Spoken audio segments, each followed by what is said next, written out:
चलिए चलते हैं अमित शाह के पास, क्योंकि गृह मंत्री अमित शाह कुछ कह रहे हैं, आपको सुनाते हैं।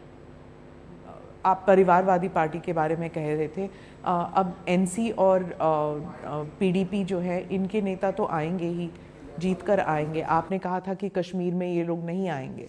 मुझे लगता है परिवर्तन होगा। देखिए, ये पूरे इंडी अलायंस का कैरेक्टर एक प्रकार से कहीं ना कहीं मिला जुला है, इसीलिए इनका एक जमघट बना है। सारी पार्टियां परिवारवादी हैं, सारी पार्टियां कहती हैं हम 370 वापस लाएंगे, सारी पार्टियां कहती हैं कि हम ट्रिपल तलाक चाहते हैं, सारी पार्टियां कहती हैं कि हम यूसीसी का विरोध करेंगे, सारी पार्टियां सीएए का विरोध करती, और सारी पार्टियां भ्रष्टाचार में आकंठ डूबी हुई हैं। तो इंडी अलायंस का एक कल्चर कॉमन है। ये सारी चीजें ब्रैकेट के बाहर और ब्रैकेट में सारी पार्टियां हैं। अब देश की जनता ने तय करना है कि 12 लाख करोड़ के घपले घोटाले भ्रष्टाचार करने वाली इंडी अलायंस चाहिए, या जिस पर अभी तक 25 पैसे का भी आरोप नहीं है, 23 साल मुख्यमंत्री प्रधानमंत्री रहते हुए भी ऐसे नरेंद्र मोदी चाहिए। तो देश की जनता ने तय करना है। अमित भाई, विदेशी मीडिया जो है वो भी जो राहुल गांधी कहते हैं वही बात उठाती है कि आप 400 का नंबर चाहते हैं, आप डेमोक्रेसी को थ्रॉटल कर रहे हैं। एक मुहिम जैसा विदेशी मीडिया लेके आई है, और ममता बनर्जी ने जो कहा है, आप क्या मानती हैं कि विदेशी मीडिया के अभिप्रायों पर इस देश के मतदाता ने वोट करना चाहिए? फॉरेन इंटरफियरेंस होता है इलेक्शंस में थ्रू मीडिया। वो इंटरफियरेंस नहीं है, जिसको जो बोलना है बोले। भारत का मतदाता बड़ा मैच्योर है, डिब्बे खुलने देंगे, खुलने दीजिए, तीसरे दिन वो छुट्टी पर जाएंगे।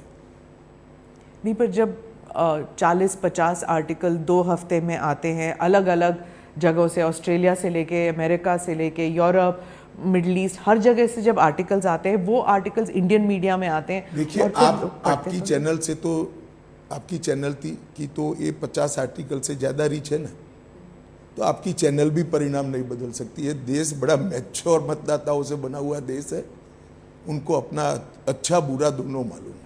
दक्षिण के कई राज्यों में, जो 5 राज्य चुनाव पूर्ण हो गए वहाँ पे तो कई पॉलिटिशियंस हैं जो कहते हैं कि मोदी जी नहीं चाहिए। साउथ जो है वो अलग राज्य है, अलग स्टेट है, अलग कंट्री महसूस करते हैं वो। देखिए, अगर कोई कहता है कि ये अलग कंट्री है तो बहुत ऑब्जेक्शनेबल है। केटीआर ने कहा है, डीके शिव कुमार के भाई ने कहा है। घर पे बैठे हैं। मैं आपको बताता हूँ, इस देश को अब कभी भी इस देश का विभाजन नहीं हो सकता। कांग्रेस पार्टी ने, एक बड़े नेता ने कह दिया कि उत्तर भारत दक्षिण भारत का विभाजन करो, और कांग्रेस पार्टी इसको डिनाई नहीं करती, अपने आप को इस स्टेटमेंट से अलग नहीं करती। देश की जनता को सोचना चाहिए कि कांग्रेस पार्टी का एजेंडा क्या है। मगर मैं आपको परिणाम बता देता हूं। केरल, तमिलनाडु, आंध्र, तेलंगाना और कर्नाटक, ये 5 राज्य मिलकर सबसे बड़ा दल इस चुनाव में अकेली भारतीय जनता पार्टी बनने जा रही है, एनडीए नहीं। आप इसको दुष्प्रचार कह दीजिए, मिस इन्फॉर्मेशन, डिसइन्फॉर्मेशन, या फिर सिलेक्टिव इंफॉर्मेशन, ये बिल्कुल गांव तक फैल गया है व्हाट्सएप के ज़रिए कि रिजर्वेशंस हट जाएंगे, मुस्लिम रिजर्वेशंस आ जाएंगे, ये सब इट स्प्रेड्स वेरी फास्ट। अब देखिए, ऐसा है, आप सिर्फ व्हाट्सएप और चैनल देखती हैं, हम लोग लाखों किलोमीटर टूर कर करोड़ों लोगों का जनसंपर्क करते हैं, वो आपको दिखाई नहीं पड़ता है। बड़ी दुर्भाग्य की बात है। हमने इस बात को पूरी तरह से मजबूती के साथ स्पष्ट किया है।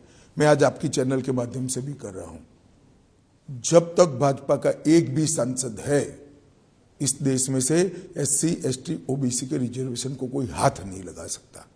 और नरेंद्र मोदी से बड़ा एससी, एसटी, ओबीसी रिजर्वेशन का कोई समर्थक नहीं।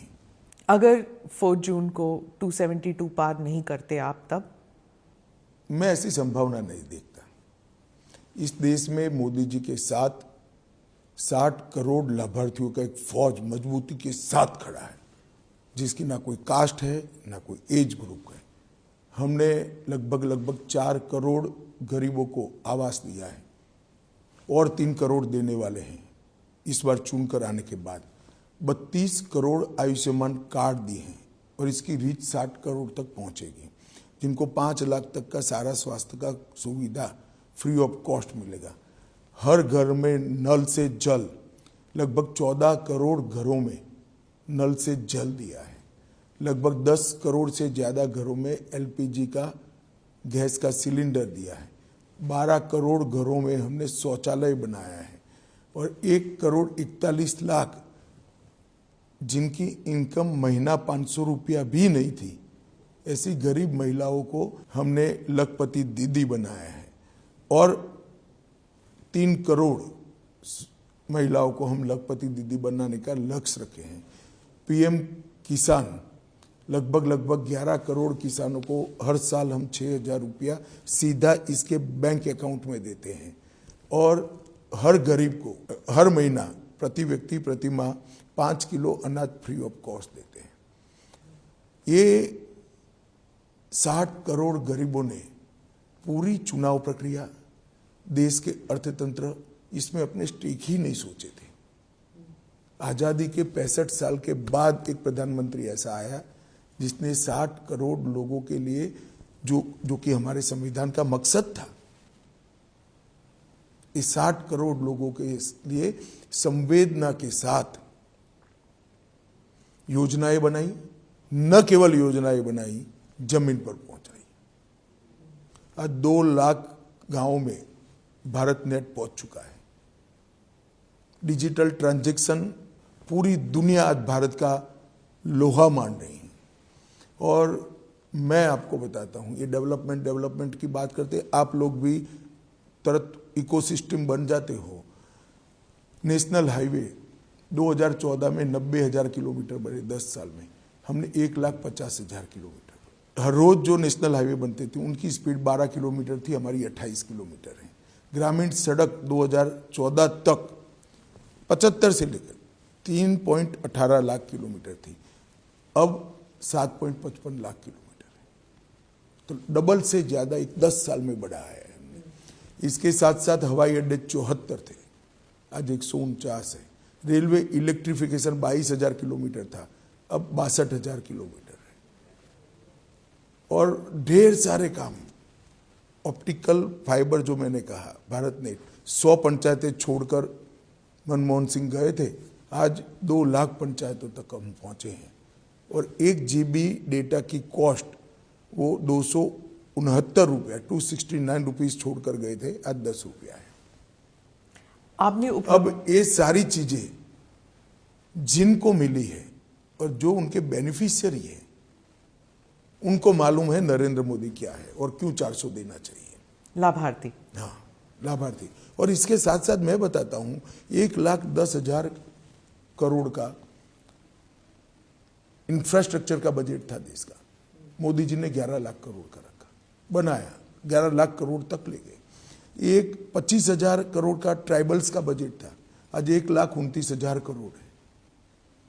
किसान का बजट 30,000 करोड़ था, आज 1,40,000 करोड़ है। ये कहां से हुआ? राहुल की भाषा में कहिए तो गब्बर सिंह टैक्स से हुआ है। अंत में पूछूंगी मैं आपसे, आपको पॉलिटिकल चाणक्य कहते हैं, तो मैंने जब पहले आप जो मैं हूं नहीं, अच्छा, पर लोग कहते हैं, आप नहीं माने तो भी, जो अगर 272 नहीं आते, ये तो आप सोचने को तैयार नहीं, लेकिन पॉलिटिकल चाणक्यस जो हैं वो प्लान बी जरूर बना के चलते हैं। आप प्लान बी नहीं बनाते? प्लान बी तब बनाना पड़ता है जब प्लान ए में 60% से कम संभावना हो। कितनी संभावना है आपको? मैं निश्चित रूप से मानता हूं कि 100% मोदी जी प्रचंड बहुमत के साथ जीत कर आएंगे। पूरा देश चाहता है, ये देश सुरक्षित हो, ये देश समृद्ध हो, इस देश का दुनिया में सम्मान बढ़े, ये देश आत्मनिर्भर हो, ये देश विकसित भारत बने। और हर भारतीय, चाहे गरीब से गरीब हो, चाहे कितना भी धनवान हो, ये सभी मानते हैं कि 10 साल में दुनिया में देश का सम्मान बढ़ा। धन्यवाद अमित भाई।